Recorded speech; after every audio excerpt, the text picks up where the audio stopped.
One Good Turn by Sarah Wallace. Narrated by Alexxandra Macedo. Dedication.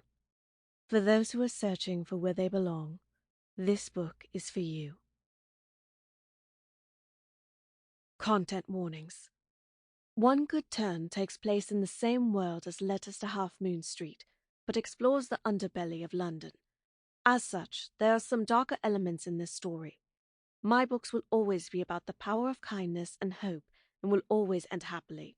But please note that this book includes the following: economic hardship, a side character in an abusive relationship, including grooming and sex trafficking, characters who have chosen sex work. Chapter 1. The day that ultimately changed Nell Birks' life started as a rather ordinary one. She had gone to work at Smelting's spell shop, one of her various odd jobs. Of all of these odd jobs, Nell liked working at Smelting's best of all. Though the work was less creative and more mundane than many of the other jobs she did, and Smelting, mean old crank that he was, paid her poorly, it was a good sight better than being a thief and forever looking over her shoulder. On a chilly day between winter and spring, Nell was sweeping the shop briskly while Mr. Smelting worked in the back room.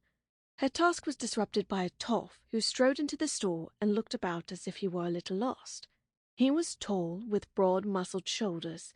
He had large, dark, angular eyes, a wide nose, strong jaw, and wide mouth.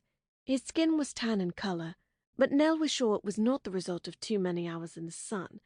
He was far too finely dressed to be the type who worked outdoors, and too finely dressed to be mucking about in her corner of London, for that matter.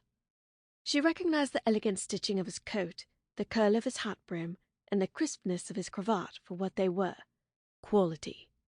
She groaned inwardly. She had seen gents of his ilk before, although admittedly they weren't usually shopping for spells. Usually they were looking for some cheap pleasure or to hawk some family heirloom to pay off creditors. So she was surprised when the gentleman smiled at her and said, "Good morning, friend. I'm looking to buy some ingredients, but unfortunately I have little understanding of these things."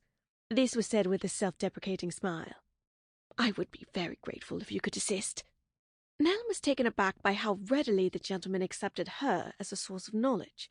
She couldn't decide if his mistake made him seem foolish or kind. She shook her head. "I'd better fetch Smelting for you." His grin broadened. "Much obliged." As promised, she fetched Smelting, a short and scrawny older man with leathery... Sample complete. Ready to continue?